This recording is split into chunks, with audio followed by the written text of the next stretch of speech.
Next question है question number 4। Given that HCF of two number is 9, find LCM of two number. हमें दो number का HCF given है और हमें एलसीएम फाइंड आउट करना है। देखो, हमने एक फॉर्मूला पढ़ा था जो था LCM multiply HCF is equal to product of two number, और उस फॉर्मूला का यूज करके हम एलसीएम को फाइंड आउट करेंगे। ओके, टू नंबर है। टू नंबर कौन कौन से हैं? 306 एंड 657। हमारे पास ये टू नंबर है और इसका एचसीएफ गिवन है 9 और हमें एलसीएम को फाइंड आउट करना है। ओके, फॉर्मूला था हमारा HCF multiply LCM is equal to product of two number.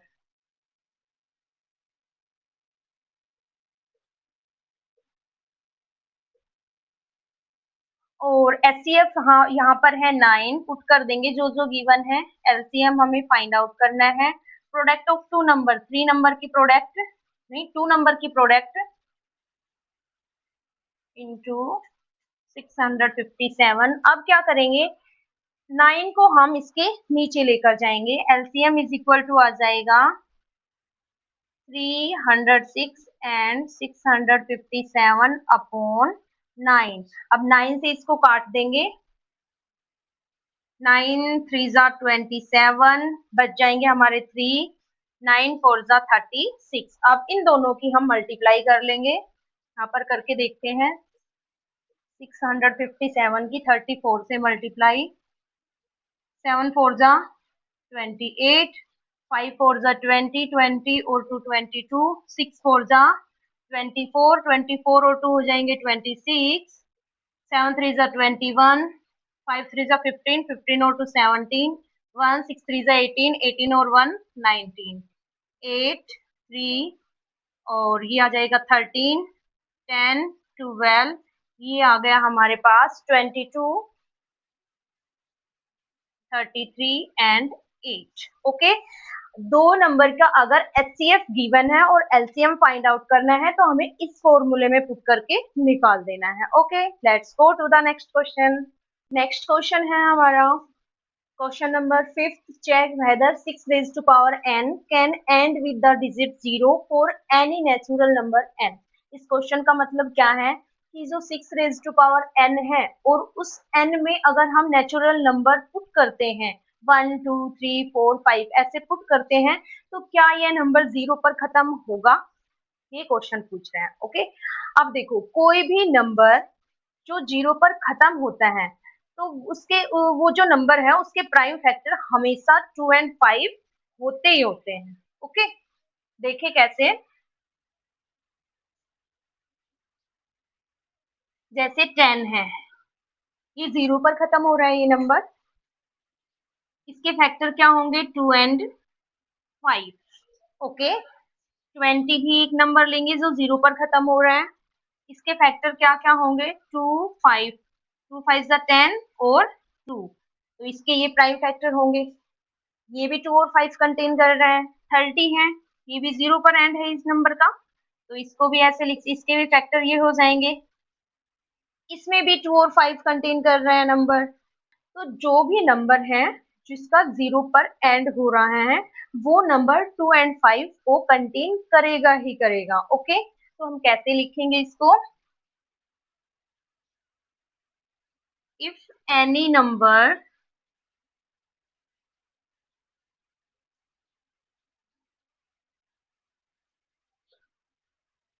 ends with digit 0, its prime factor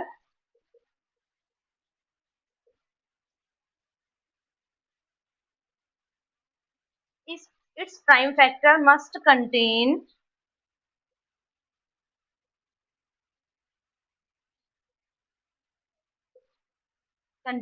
2 and 5। अगर कोई भी नंबर 0 पर खत्म होता है तो उसके जो प्राइम फैक्टर है वो 2 एंड 5 होने ही होने चाहिए। ओके, अब देखेंगे 6 raise to power n। 6 raise to power n के हमारे फैक्टर होंगे 2 इंटू 3। अब ये नंबर तो हमारा क्या है 2 और 3, इसमें इसके फैक्टर क्या है 2 एंड 3। इसमें तो हमारा 5 है ही नहीं। ये नंबर 2 तो कंटेन कर रहा है लेकिन 5 कंटेन नहीं कर रहा है, इसमें 5 नंबर नहीं आ रहा है, इसलिए इस नंबर की एंडिंग 0 पर कभी नहीं होगी। ओके, कैसे लिखेंगे 6 raise to power n contain 2 and 3, it does not contain, ये 5 तो कंटेन कर ही नहीं रहा, नहीं कर रहा, therefore 6 raised to power n can never end with the digit 0,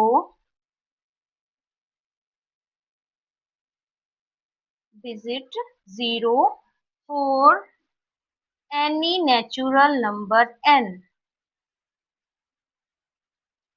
इसलिए जो 6 रेज टू पावर n है वो कभी भी 0 पर खत्म नहीं होगा, क्योंकि ये नंबर 5 को कंटेन नहीं कर रहा है। ओके, कोई भी नंबर 0 पर खत्म तब होता है जब वो कंटेन करे 2 and 5। Okay, so let's go to the next question. Next question है क्वेश्चन नंबर 6। एक्सप्लेन भाई 7 into 11 into 13 plus 13 and 7 into 6 into 5 into 4 into 3 to 1 plus 5 are composite number। In numbers को हमें एक्सप्लेन करना है कि ये composite number क्यों है। कंपोजिट नंबर क्या होते हैं, अगर किसी नंबर के 2 से ज्यादा फैक्टर होते हैं तो वो कंपोजिट नंबर होते हैं। ठीक है, तो हम इसको सोल्व करेंगे। अब कैसे है ये कंपोजिट नंबर। फर्स्ट है हमारा 7, 11, 13 प्लस 13। ओके, देखो यहाँ से यहाँ तक ये एक पार्ट है और प्लस करके यहाँ से यहाँ तक ये दूसरा पार्ट है। अब इन दोनों पार्ट में से हम 13 को कॉमन ले लेंगे, क्योंकि 13 इसमें भी है और इसमें भी है। 13 को हमने कॉमन ले लिया, अंदर बच जाएगा, यहाँ से 13 कॉमन आ गया तो बच गया 7 इंटू 11 प्लस यहाँ से भी 13 को कॉमन ले लिया तो 1 बच गया। अब है ये 13, इन दोनों की मल्टीप्लाई करेंगे तो आएगा 77 प्लस 1 आ गया 13 इंटू, इनको ऐड करेंगे तो आ जाएगा 78 और 1। ओके, अब देखें इस नंबर में इसके 2 से ज्यादा फैक्टर हैं, 1 तो है ही और 2 नंबर ये आ गए, इसके 3 फैक्टर हो गए। 3 फैक्टर, अगर किसी नंबर के 3 फैक्टर होते हैं यानी 2 से ज्यादा फैक्टर जो होते हैं तो वो कंपोजिट नंबर होता है, तो इसलिए कंपोजिट नंबर है। अब नेक्स्ट को सोल्व करेंगे।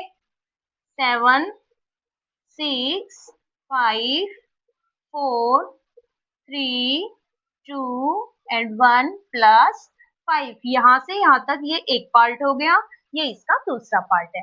अब इन दोनों में से हम 5 को कॉमन लेंगे, 5 इसमें भी है और इसमें भी। यहाँ से 5 को कॉमन लेंगे तो अंदर बच जाएगा 7, 6, 4, 3, 2 एंड 1 और प्लस 1। ये 5 है इंटू, इनकी मल्टीप्लाई हो जाएगी 1008। ओके, और प्लस है 1। अब देखें 5 इंटू, अगर इसमें इसको ऐड करेंगे तो ये आ जाएगा 1009 और 1 होता है। और इस नंबर के भी कितने फैक्टर हैं, 3 फैक्टर हो गए, 2 से ज्यादा फैक्टर है, इसलिए ये भी क्या है कंपोजिट नंबर। इसलिए क्या होगा इस क्वेश्चन का आंसर, अगर ये जो 2 नंबर हैं ये क्या कंटेन कर रहे हैं, 2 से ज्यादा फैक्टर कंटेन करेंगे। Those numbers contain more than 2 factor,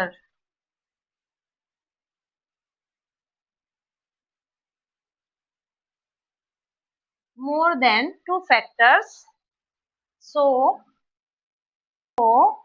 they are composite number।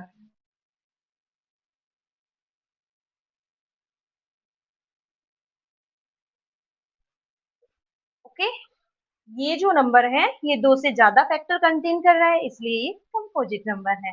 Let's go to the next question. Next question है क्वेश्चन नंबर 7। देखिए, there is a circular path around the sports field. Sonia takes 18 minute to drive one around of the field while Ravi takes 12 minutes for the same. Suppose they both start at the same point and at the same time and go in the same direction. After how many minutes they after how many minutes will they meet again at the starting point? देखो, एक sports field है जिसके चारों तरफ एक circular path है, okay. और सोनिया और रवि उसके चारों तरफ चक्कर लगा रहे हैं। तो सोनिया और रवि हैं दोनों एक ही टाइम पर एक ही पॉइंट से चलना स्टार्ट करते हैं, ओके। और सोनिया जब एक चक्कर लगाती है तो 18 मिनट लेती है, और रवि जब एक चक्कर लगाता है तो 12 मिनट लेता है। दोनों ही सेम पॉइंट से चलना स्टार्ट। ये स्पोर्ट्स फील्ड है, ओके। इसके चारों तरफ ये चक्कर लगा रहे हैं, ओके। ये यहाँ से सोनिया और रवि दोनों यहाँ से चलना स्टार्ट करते हैं, ठीक है। सोनिया जो है वो 18 मिनट ले रही है और रवि जो है वो 12 मिनट ले रहा है, ओके। अब ये कह रहे हैं कि ये दोनों यहीं से चलना स्टार्ट कर रहे हैं। अब ये कह रहे हैं कि दोनों इसी पॉइंट पर कब मिलेंगे, किस टाइम मिलेंगे, ठीक है। दोनों इसी पॉइंट पर किस टाइम मिलेंगे, तो हमें क्या करना है, इन दोनों का हमें लोएस्ट कॉमन मल्टीपल निकालना है। तो हमें इन दोनों का लोएस्ट कॉमन मल्टीपल देखना है कि सबसे पहला कॉमन मल्टीपल इन दोनों नंबर्स का क्या आएगा। तो हमें इन दोनों का एलसीएम फाइंड आउट करना होगा। आंसर में हम इन दोनों नंबर्स का एलसीएम फाइंड आउट करेंगे, ओके। 18 का करके देखेंगे, 2 9 जा 18, 3 3 जा 9, 3 1 जा 3। अब 12 का करेंगे, 2 6 जा 12, 2 3 जा 6, 3 1 जा 3। 18 के आए हैं फैक्टर 2 3 एंड 3। इसको लिख देंगे 2 इंटू 3 रेज टू पावर 2। 12 के फैक्टर आए हैं 2 इंटू 2 इंटू 3, 2 रेज टू की पावर 2 इंटू 3। एलसीएम देखो कैसे निकालेंगे इन दोनों नंबर्स का। 2 की हाईएस्ट पावर कितनी है 2, 3 की हाईएस्ट पावर है 2, 2 रेज टू पावर 2 होता है 4, और 3 की 3 से मल्टीप्लाई 9, और 9 4 जा 36। तो 36 मिनट के बाद ये दोनों इसी पॉइंट पर दोबारा मिलेंगे, ओके। ये एक्सरसाइज फिनिश होती है यहीं पर। अब हम दूसरी एक्सरसाइज स्टार्ट करेंगे।